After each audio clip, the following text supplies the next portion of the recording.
สุภาษิตโบราณลาวเขามักบอกว่า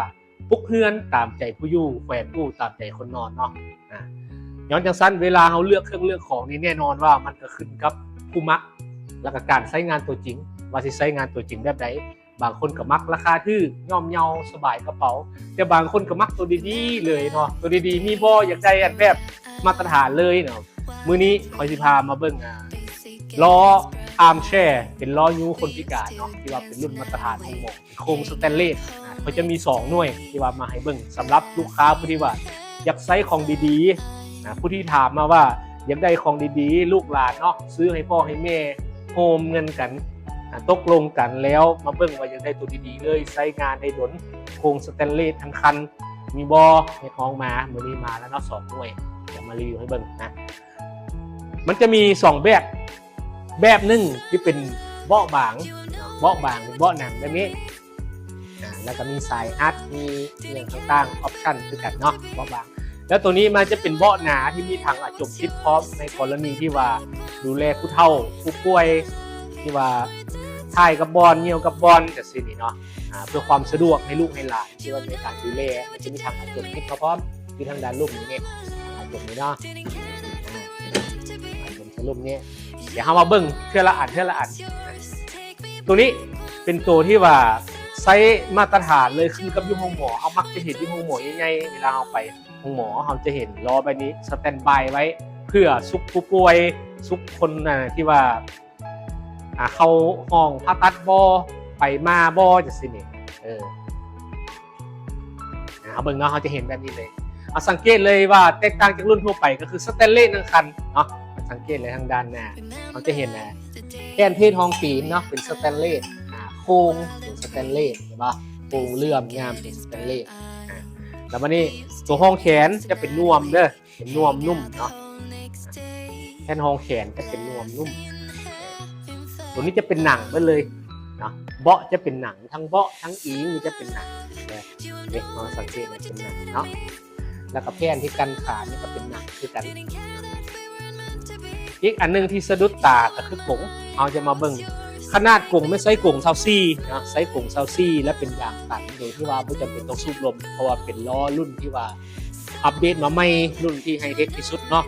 เนี่ยแล้วก็มีมือจับหมุนนี่จะเป็นโครงสแตนเลสเลยเนาะเหลืองๆแบบนี้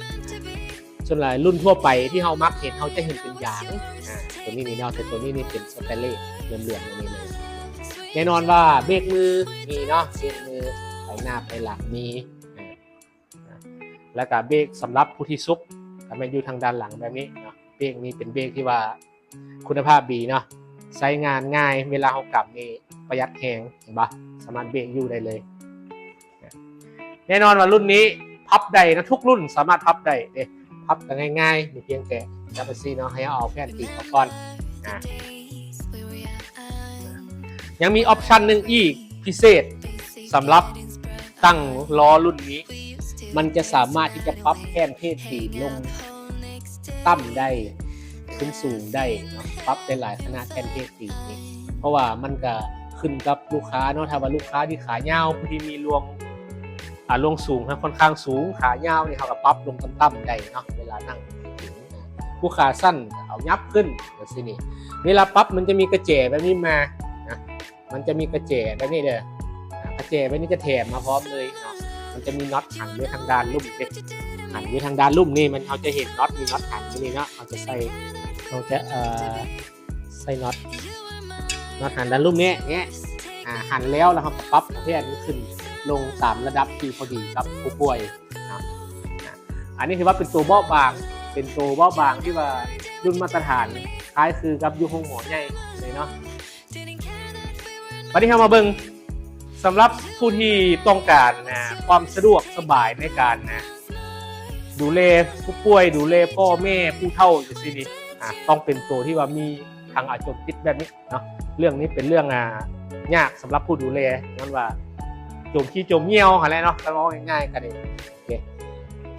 ลักๆเนาะแผ่นเพศห้องตีนจะต่างจากตัวนั้นก็คือแผ่นเพศห้องตีนตัวนี้จะเป็นยางสีดำนี่แกก็สามารถปรับได้สูงต่ำคือกันเพราะมีน็อตหันด้านคือใช้กระเจแบบเดียวกัน แค่นห้องอันแค่นกันขานี่อาจจะเป็นหนังเหมือนกันแล้วเบาะเป็นหนังเบาะนวมเนาะตัวนี้จะเป็นเบาะหนาจะเป็นนวมเด้อเป็นนวมจะบ่เป็นเบาะหนังบางเป็นนวมหนาและทางด้านพื้นจะมีถังอาจมพร้อมเนาะมันจะเป็นบล็อกคือใส่สามารถทอดเบาะเอาได้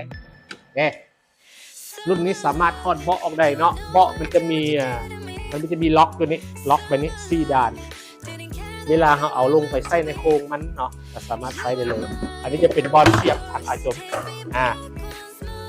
บอลเสียบทางอาจมเนาะปาดตกออกแล้วเวลาเขาใส่เขาไปใส่มันถึงล็อกมันเนาะล็อกตามโครงมันเนี่ยเวลาเขามาแล้วก็ต้องเอาเขามาลงให้มันลงล็อกมันให้ลงล็อกมันแบบนี้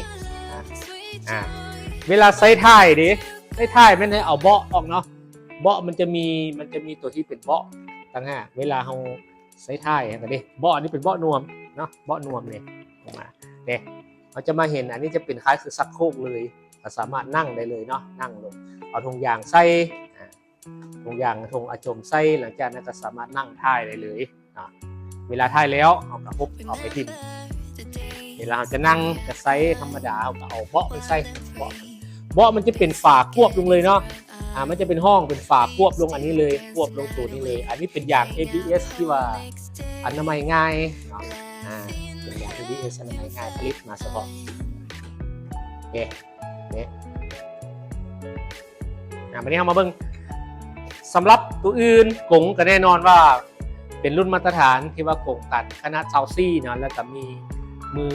หมุนนี่จะเป็นโครงสแตนเลสนะมาเบิ่งทางด้านหลังสแตนเลสทั้งคันตัวนี้จะเป็นโทนสีดำเนาะมือเบรกทางหลังก็จะเป็นสีดำนะใช้ได้สะดวกสบายสำหรับเพื่อนใดที่มีผู้ป่วยมีผู้เฒ่ามีพ่อมีแม่ประตูแม่ตู้สิ่งนี้ที่ว่าต้องการไซส์ล้อคนพิการเอาอย่างใดรุ่นที่ว่าดีๆงามๆใช้งานได้สุดๆเลยตัวนี้เป็นตัวที่ตอบโจทย์ที่สุดที่คอยแนะนำเลย